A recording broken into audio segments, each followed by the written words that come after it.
Hey, good morning, everybody. This is Dennis, and welcome to the second tutorial and homework assignment in this quest of ours to learn how to fingerpick, particularly Travis pick.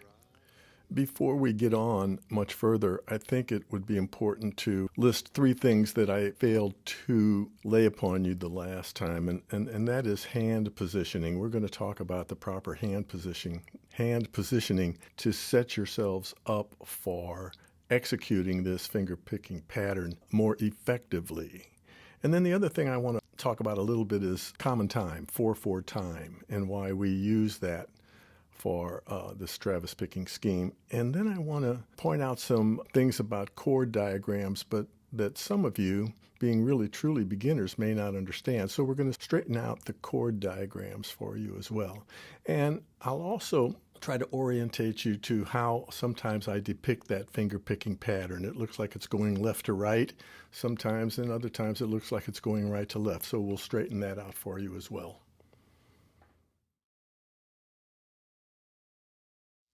All right, now I think I've addressed hand positioning in some of my posts on my channel, but I don't think I elaborated on it much on that first tutorial 2 weeks ago. So let's go over that. You want to give it the thumbs up and get that thumb out ahead of the fingers. You don't want to be trying to play like this with the thumb behind the fingers. They're just going to be bumping into each other and interfering.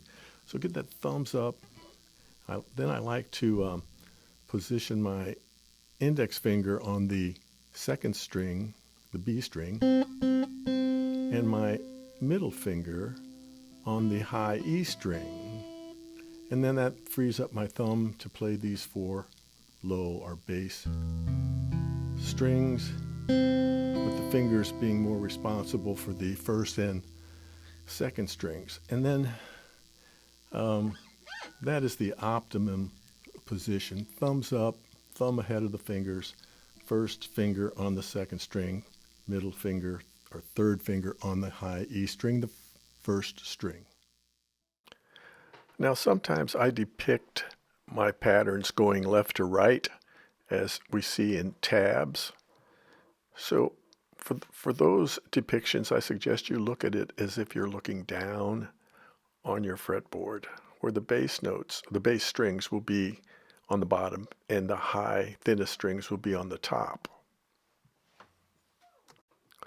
Now when we depict the pattern as going right to left, I think the best way to look upon it is if you were approaching the guitar head on, and then that pattern would be overlaid in that way, where the bass notes are at the top of the screen and the thinnest strings are at the bottom of the screen.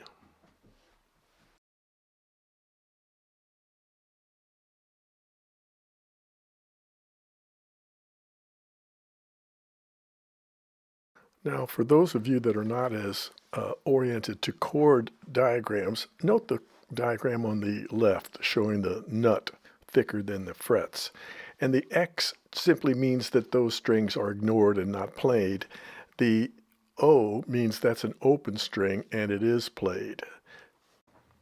Now in the diagram on the right, just above the nut, notice the names of the strings, starting from the thickest strings, the bass strings, E, A, D, G, B, E, going down to the thinnest strings. Now we number the strings starting from the thinnest strings, 1, 2, 3, 4, 5, 6. Now, my chord diagrams are going to be rather simplistic, but they will show the thicker strings, the bass strings, to be a little thicker to help orientate you, or orient you. I'm not sure what the proper syntax is. And I'll show the numbering of the fingers that you're going to be holding down for those chords. In my tutorials, I'm not going to be saying, all right, you're going to take the second finger on the second fret of the B string and the third finger of the third fret of the G string. I'm not going to be doing that. I think that's sort of a waste of time. It's going to be up to you to figure out those fingerings, and I think that by assigning you that task instead of me placing the fingers for you will help you understand this better. Now, because Travis picking requires alternate bass notes, the song has to be in 4/4 time, which simply means that there are 4 quarter notes to a measure. Now here we actually have a staff of musical notation in common time, 4/4 time, showing 4 quarter notes to the measure. Now here we see that finger picking pattern showing a quarter note on 1 and eighth notes on 2 and the next and eighth notes on 3 and the next and then the ending G note shown in purple is another quarter note.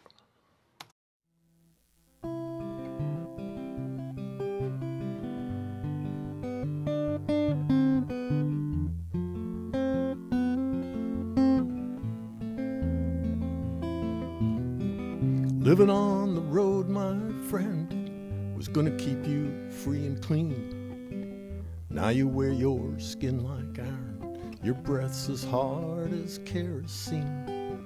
You weren't your mama's only boy, but her favorite one it seemed. She began to cry when you said goodbye and sank into your dreams. On my YouTube channel, I teach a Travis-style finger-picking pattern that always falls under a category of a 4-string pattern or a 5-string pattern or a 6-string pattern.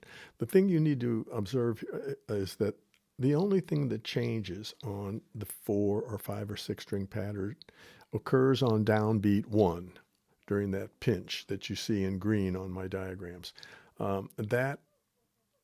You have to include the bass note of the chord. And so that pinch gets you started before you start the rolling of the 4 strings that the pattern is based on. I'm going to play the chorus to the song Sam Stone here, which has 6 chords in it. Observe that they're either a 4-string or a 5-string or a 6-string pattern. And then we'll talk about how to illustrate that for you with these diagrams. There's a hole in Daddy's arm where all the money goes. Jesus Christ died for nothing, I suppose. Little pitchers have big ears, don't stop to count the years. Sweet songs never last too long on broken radios.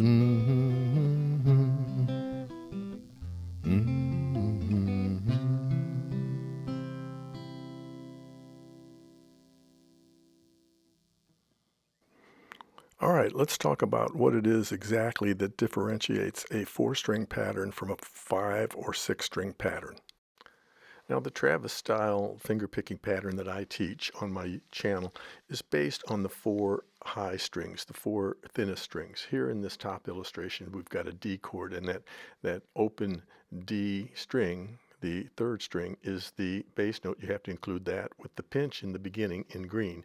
Now in the middle illustration, like for C major or A minor chord, you have to include that 5th string on downbeat 1 with the pinch. And then the pattern is the same as it was for the 4-string pattern. And then for a E major or E minor chord or a G chord or a barred F chord, you have to include that 6th string with the 1st string on that pinch to start it off on. And then the pattern is the same.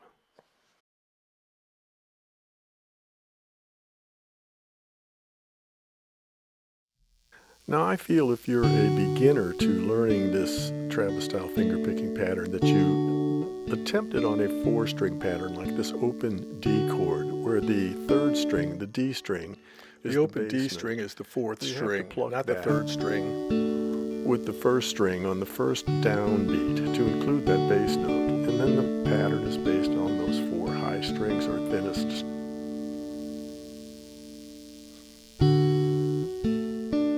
Start out slow.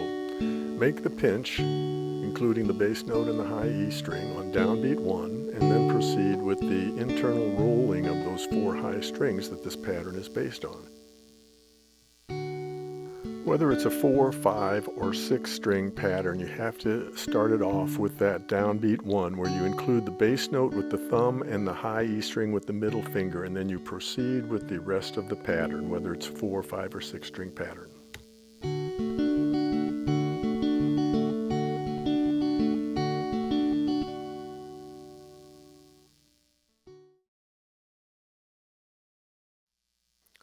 For the 5 string pattern, you start out by plucking the bass note with the thumb and the high E string with the middle finger on the pinch, and then do the internal rolling of those 4 high strings, the thinnest strings, starting on the red with the thumb and index finger on the inside pair, and then the thumb and the middle finger on the outside pair, and then complete it with that thumb on the G string. That's how every bar ends.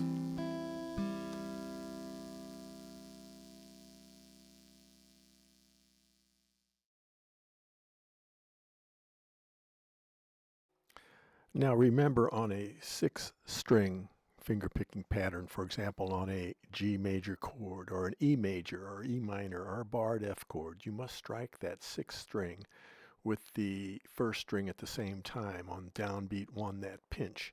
You must include that bass note on the 6th string for any one of those chords. Now for the 6 string pattern, you have to strike that 6th string with the thumb and the high E string with the middle finger on the 1st downbeat, so that you include that bass note. That's on downbeat 1, and then you proceed with the rest of the pattern based around those 4 high strings, as are the 4 and 5 string patterns. So pinch in green, followed by the rolling of the 4 high strings, thumb, index on the inside pair, thumb, middle on the outside pair, and then the measure is completed with that thumb on the G string for every measure, whether it's a 4, 5, or 6 string pattern. All right, for the next homework assignment, I want you to continue practicing those 3 chords, the E minor, the A minor,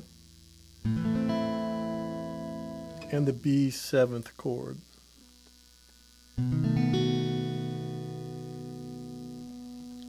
minor, A minor, B 7th. And why don't we practice playing 2 measures of each and then changing to the next chord. So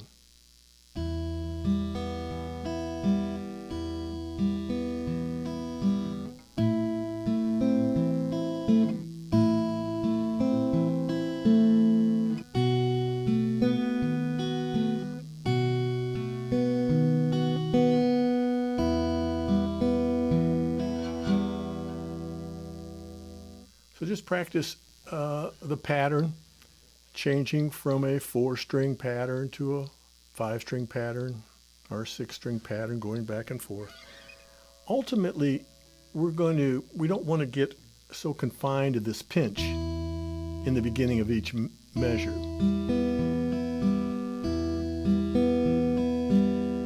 Eventually, we're going to want to learn how to just hit the bass note. Sorry. Rather than the pinch. So I guess what I'm saying, I want you to practice going back and forth from the pinch to just hitting the bass note on downbeat 1.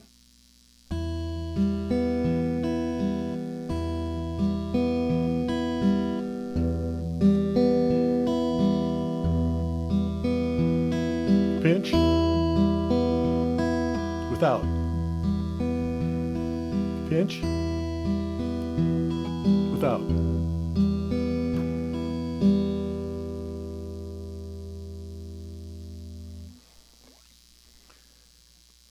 Then ultimately, down the road, there's going to be times when we may not want to play the entire measure in a song. For example, with the C chord, there's the whole pattern. Sometimes we may just want to play the bass notes during the bar.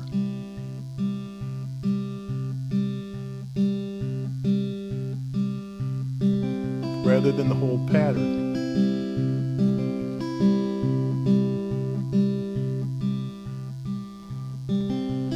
Without the pinch. With the pinch. Without. With. Without. With. Without. You'll find that some players, once they learn this pattern and have assigned it to muscle memory and can play it in their sleep, when they play their songs and accompany themselves, they may not play the entire bar, as I mentioned before. They may just want to hit parts of it.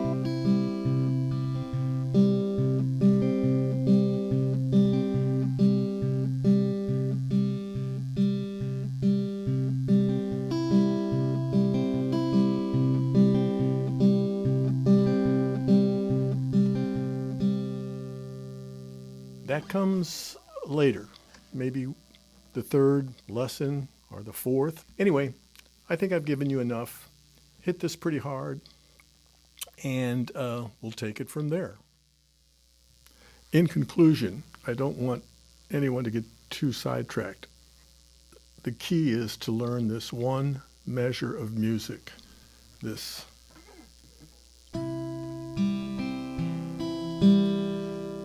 That's the foundation around which we're going to build this whole course, and getting you to Travis pick, change chords, increasing your speed. We're going to start out slow, but you have to memorize this pattern, not just in your head. Assign it to muscle memory. Practice it while you're watching television. Get a strap, walk around the house practicing it. 15 minutes a day is going to be key. See you next time.